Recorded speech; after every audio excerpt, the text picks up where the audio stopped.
Hi, I'm Marianne van Zyl and I want to share with you, take control of your health.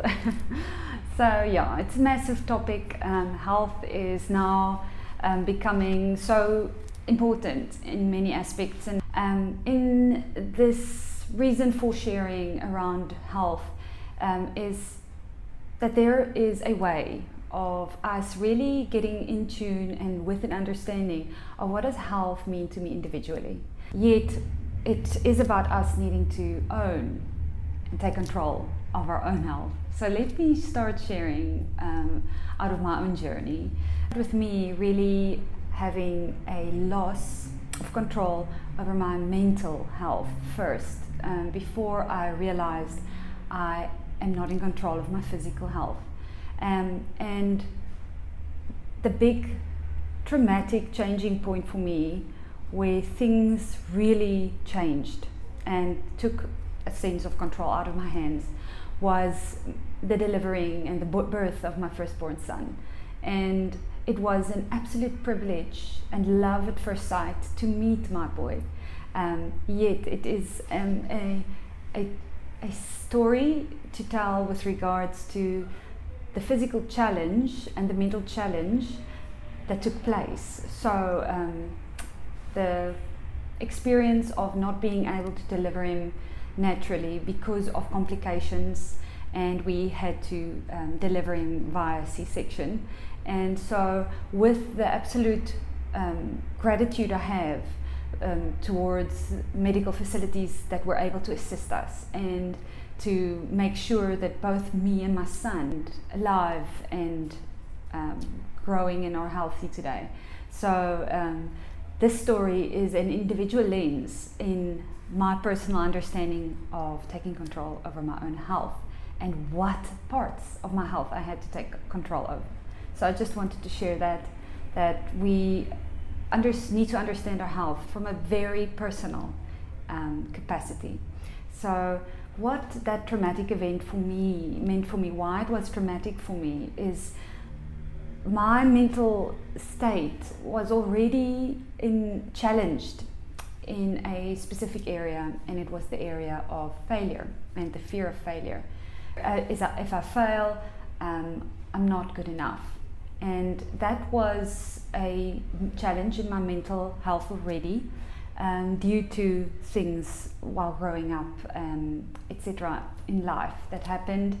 And so it's important for us to understand that we are compromised in our mental health, all of us, due to trauma, whether that is small or big in our life, throughout our life. And we cannot be unaware of those, because they will seep into our life and come through and sprout and take effect in our life. And if before we know it, it is taking root in our heart. And the birth of my son was actually that the part of the traumatic event was just a manifestation of the compromise that was already in my mental health, and that really triggered a deep sense of woundedness in me, of that I am a failure. So that is where I experienced that loss of control over my mental health and really spiraled down into a dark space of feeling that I'm drowning in that sense of failure. So that fear of failure really brought a sense of shame in me again, as I felt that shame often of failing and not feeling good enough. And so I really realized I need to deal with this. It really opened up a struggle with fear I had, because I started to fear people's opinions. I started to fear so many aspects, because I was fearing, what if I fail again? Because I'm so doubting, because of this immense event that happened in my life. I was so raw and wounded and open, so I was so susceptible. I'm really so thankful for the support and also this professional help I had then, to really help myself not only cope through the situation, but really dig in and understand where this original dent and shame of I'm not good enough and come from, and then thus having a fear of failure. And so that was the beginning of this journey of taking ownership and control of my health. So the second step was the start of my journey to health was with that mental challenges. I really started to struggle with my own body as I gained weight, and I was feeling tired, very fatigued, and understanding that emotions and feeling depressed and low really saps our energy. So understanding that I wasn't eating very healthy. I felt so overwhelmed that I couldn't get to that. So that also didn't help. So my physical health was also deteriorating. And I felt it a challenge to look after myself physically. Whereas I was usually, it was easy for me usually to do exercise and eat semi-healthy. At that present time when I was feeling down, it was a struggle for me. So that's really when I started to struggle physically as well, and my physical health deteriorated. So the pivotal point for me is when I started to have some clarity with regards to this mental challenge of I'm not good enough and I'm a failure. Started to shift that from the lie that I'm not good enough and that I'm not worthy and that I'm a failure, that was lies. Starting to understand why that was lies and how that shame really kept me, kept a grip on me in my heart of hearts, and walking that journey of healing to a truth that I am good enough just in how I was created, and for me to discover how I was created gives me the meaning and the understanding to live a purposeful and fulfilled life. And it remains a journey for us to keep on discovering and developing that which we are. So it never stops, yet that journey starts when we really start shifting from the lie to the truth of our worth, and really understanding what is our worth.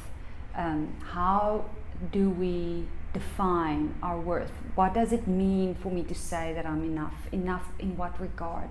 So it's really starting to understand yourself and walking a journey of understanding. So that was again establishing that kind of journey as I did before, but again I needed it. I needed to hear that again. I needed to walk that journey again. I needed to change that self-talk again. And that's when things started to change for me. The struggle of fear, I realized, was also a spiritual concept, and that was something I was walking quite a journey with before even the birth of my son. And as like anything, everything works in seasons or in layers. So I was dealing with fear on a spiritual level in a certain way, but until I started to deal with more deeper things in my soul or in my mental health, doors of spiritual understanding also opened for me, where I still did not allow the Holy Spirit to really come free me in my soul because of me still keeping it shut because I was hurt. And with that freedom of healing in my soul, I was able to allow the Holy Spirit more in my life with regards to having a true understanding of this fear concept. And it took me to levels of understanding how fear operated, not only in my soul level where I was fearing not to be good enough, but it was also operating in a very spiritual, almost manifested spiritual way. And I really started walking with God in this way, started warfaring and praying, and really partnering with the Holy Spirit around the spirit of fear that was also stopping me and deteriorating my health. So it was that spiritual journey as well, and I will keep that to another talk, another day. So I just want to continue on this awakening in health. Starting to walk this understanding of the fear in my soul, but also my spirit, and starting to move from I'm not worthy, not enough, to I have worth. I am a victor, I'm not a failure. Started walking that and started to believing that. I think that is why it takes time. That is why it is a journey, because we really need to start believing it. Because we so still believe and doubt that, am I not perhaps a failure? Am I perhaps not good enough to do this? Am I perhaps, this is not me, this is not mine, I'm not supposed to do this.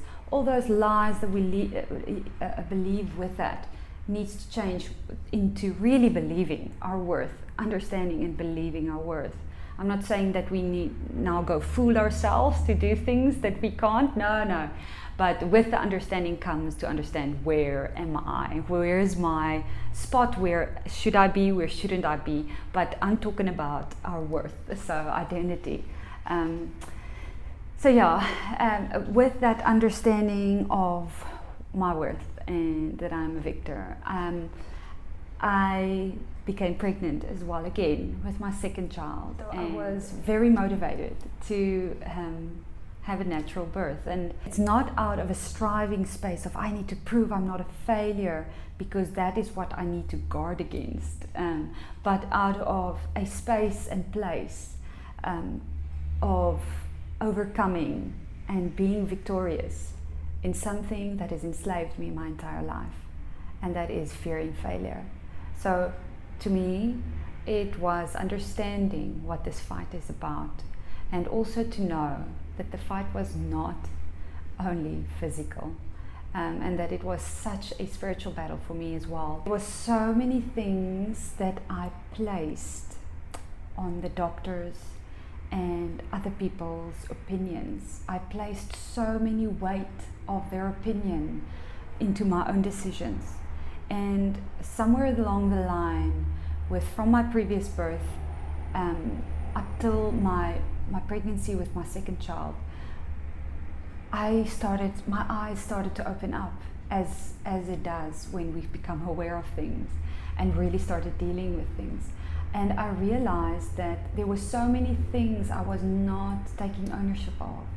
I was looking to doctors to tell me what to do. I was looking to posts and other people to give me insight as to what to do, instead of asking God and understanding how He's created us and me to know and get to an aware space of knowing what I need to be healthy spiritually, emotionally, and physically, in order to do the best I can.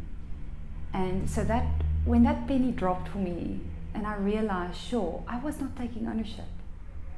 I was asking and I was thinking other people should tell me. I was placing the responsibility of my health and my decisions and of what I want in other people's hands. And becoming a partnership and becoming aware of what it is that we need to do. And that really led me to some divine appointments with people with regards to physical health that really spoke into my life, just words of wisdom, and left me. And I really started to take ownership myself, responsibility for my own health. And I started to research. I started to look for things that is healthy for me, because nobody else understands my body the way I do. So that is what we need to own. We need to own that full understanding of ourselves, and then understand what we want, so that we know the steps to get there with God and with wisdom and without the lies and the woundedness speaking to us. That's the key.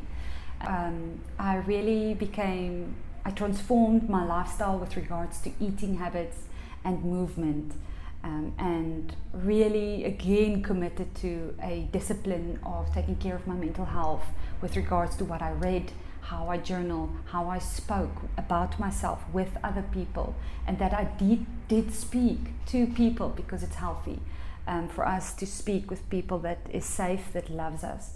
So I want to encourage you, if any of this journey speaks to you, I want to encourage you to take care of yourself, to become aware of yourself and have understanding of what you need, and then to go get what you need, to take ownership and take the responsibility to get what you need.